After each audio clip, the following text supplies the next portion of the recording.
कभी सोचा है कुछ वेबसाइट्स क्लिक करते ही खुल जाती हैं जबकि दूसरी गोल गोल घूमती रहती हैं। ये कोई मैजिक नहीं है, बल्कि इसके पीछे है एक जबरदस्त आर्किटेक्चर। आज हम डेटाबेस इंडेक्सिंग के इन्हीं सीक्रेट्स को समझने वाले हैं, वो टेक्नोलॉजी जो इस सब को मुमकिन बनाती है। ये एक्सपीरियंस तो हम सबका है ना। किसी वेबसाइट के लोड होने का इंतजार, और वो इंतजार जो कभी खत्म ही नहीं होता। कितनी फ्रस्ट्रेशन होती है। पर क्या हो अगर मैं कहूँ कि उस इंतजार और बिजली की तेजी से खुलने वाली स्पीड के बीच का जो फर्क है ना, वो अक्सर एक बहुत ही सिंपल लेकिन पावरफुल कॉन्सेप्ट पर टिका होता है, डेटाबेस इंडेक्सिंग। चलिए इसको एक बहुत ही आसान तरीके से समझते हैं। सोचिए एक बहुत मोटी किताब है और उसमें कोई एक खास शब्द ढूंढना है। अब एक तरीका तो ये है कि एक एक करके हर पन्ना पलटा जाए, मतलब घंटों लग जाएंगे। और दूसरा स्मार्ट तरीका, बस किताब के आखिर में इंडेक्स देखो और सीधे उस पेज पर पहुंच जाओ। डेटाबेस इंडेक्सिंग दोस्तों बिल्कुल यही शॉर्टकट है, लेकिन ये शॉर्टकट आपके डेटा के लिए है। तो ठीक है, ये शॉर्टकट काम कैसे करता है, खासकर तब जब हम लाखों या करोड़ों डेटा रोज की बात कर रहे हों।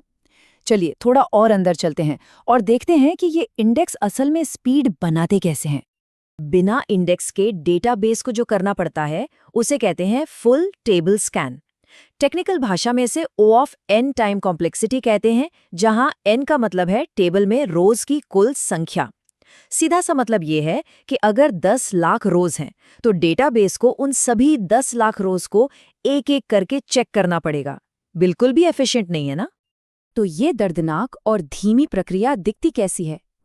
डेटाबेस रो नंबर 1 से शुरू करता है, उसे चेक करता है, फिर रो नंबर 2 पर जाता है, उसे चेक करता है, और यह सिलसिला तब तक चलता रहता है जब तक ये पूरी टेबल खत्म न हो जाए। ये सच में आपके डेटा के बीच एक बहुत लंबी, थका देने वाली पैदल यात्रा जैसा है। और फिर एंट्री होती है इंडेक्स की, और गेम पूरी तरह से बदल जाता है। हम O ऑफ n से सीधे O log n पर आ जाते हैं। अब अगर ये टेक्निकल लग रहा है तो बस इतना समझिए, इसका मतलब है कि डेटा जितना मर्जी बढ़ता जाए, उसे ढूंढने में लगने वाला टाइम बहुत बहुत धीरे धीरे बढ़ता है। ये मतलब जबरदस्त तेजी है। तो इसका सीक्रेट क्या है?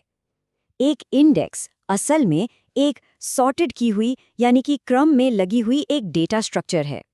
तो उस थका देने वाले रो बाय रो स्कैन के बजाय डेटाबेस सीधे उस जानकारी पर छलांग लगा सकता है जिसकी उसे जरूरत है, बिल्कुल वैसे ही जैसे किताब में सही पेज पर पहुंच जाते हैं। लेकिन एक मिनट, कहानी में एक ट्विस्ट है। सारे इंडेक्स एक जैसे नहीं होते। इसे एक बढ़िया से टूल बॉक्स की तरह समझिए। हर काम के लिए एक खास टूल होता है। तो सबसे पहले मिलिए बी ट्री इंडेक्स से। ये डेटाबेस की दुनिया का वर्कहॉर्स है, सबसे भरोसेमंद साथी। इसका स्ट्रक्चर एक पेड़ जैसा होता है, जिसकी टहनियां आखिर में आपको सही डेटा की पत्ती तक पहुंचा देती हैं। ज्यादातर डेटाबेस में यही डिफ़ॉल्ट ऑप्शन होता है, और इसकी वजह भी बिल्कुल सही है। बी ट्री इंडेक्स की असली खूबसूरती इसकी वर्सेटैलिटी में है। प्राइमरी कीज हों या डेटा को सॉर्ट करना हो, ये सब कुछ हैंडल कर सकता है। ये सच में डेटाबेस टूल बॉक्स का स्विस आर्मी नाइफ है। और फिर आता है BRIN इंडेक्स। इसे समझने के लिए इस एनालॉजी को देखिए। हर एक पेज को इंडेक्स करने के बजाय आप बस ये याद रख लेते हैं कि कौन सा चैप्टर किस पेज रेंज में है। ये बहुत बड़े और सॉर्टेड डेटा सेट्स के लिए एक सुपर एफिशिएंट और कॉम्पैक्ट इंडेक्स है। ओके, तो अब हम ये तो जान गए कि इंडेक्स क्या है। अब बात करते हैं कि इन्हें बनाया कैसे जाए। अब हम सीधे इंडेक्सिंग के पीछे के स्ट्रक्चर और स्ट्रैटेजी में डाइव लगाएंगे। यहाँ 2 मेन टाइप्स हैं, क्लस्टर्ड और नॉन क्लस्टर्ड।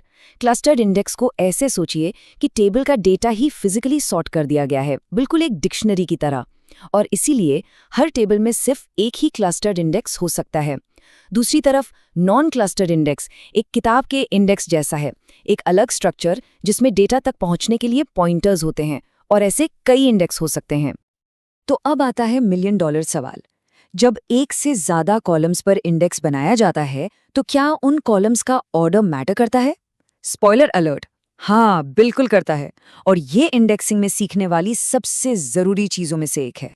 ये टेबल देखिए, सब कुछ साफ हो जाएगा। अगर आपका इंडेक्स सिटी ऑर्डर डेट पर है तो ये सिटी के हिसाब से सर्च करने पर बढ़िया काम करेगा। लेकिन अगर सिर्फ ऑर्डर डेट के बेसिस पर खोजने की कोशिश की तो इंडेक्स किसी काम का नहीं। तो गोल्डन रूल क्या है? इंडेक्स हमेशा लेफ्ट टू राइट काम करते हैं। याद रखिए, ऑर्डर ही सब कुछ है। अब क्या आप अल्टीमेट परफॉर्मेंस बूस्ट के लिए तैयार हैं? चलिए बात करते हैं कवरिंग इंडेक्स की। ये समझिए कि ये आपकी क्वेरी को टर्बो चार्ज करने का एक जबरदस्त हैक है। इसका मैजिक ये है, अगर आपकी क्वेरी को सिर्फ उन कॉलम्स की जानकारी चाहिए जो पहले से ही इंडेक्स में मौजूद हैं, तो डेटाबेस को मेन टेबल तक जाने की जरूरत ही नहीं पड़ती। वो सारी जानकारी सीधे इंडेक्स से ही उठा लेता है। इससे परफॉर्मेंस रॉकेट की स्पीड से बढ़ जाती है। लेकिन इससे पहले कि हर कॉलम पर इंडेक्स बनाने की सोचें, रुकिए, एक पैच है। इंडेक्स फ्री में नहीं आते। चलिए अब उन छुपी हुई कीमतों के बारे में बात करते हैं जिनके बारे में जानना बहुत जरूरी है। और यहाँ आता है सबसे बड़ा ट्रेड ऑफ, लिखने की कीमत, यानी राइट कॉस्ट। हर बार जब टेबल में कोई नया डेटा इंसर्ट होता है या अपडेट होता है या डिलीट होता है, तो डेटाबेस को हर एक रिलेटेड इंडेक्स को भी अपडेट करना पड़ता है। मतलब जितने ज्यादा इंडेक्स, उतनी ही धीमी आपकी राइट ऑपरेशंस। ये सब एक प्रो टिप पर आकर खत्म होता है। उन क्वेरीज के लिए इंडेक्स बनाइए जो आप चलाते हैं, न कि उन क्वेरीज के लिए जो आप चला सकते हैं।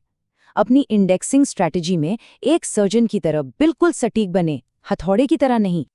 ठीक है, तो चलिए अब एक कदम पीछे लेते हैं। सिर्फ डिटेल से हटकर उस बड़ी पिक्चर वाली सोच के बारे में बात करते हैं, जो असल में स्केलेबल और एफिशिएंट सिस्टम्स बनाने के लिए चाहिए होती है। ये हैं वो आम गलतियां जिनसे बचना बहुत जरूरी है। हर एक कॉलम को इंडेक्स कर देना, बिल्कुल नहीं।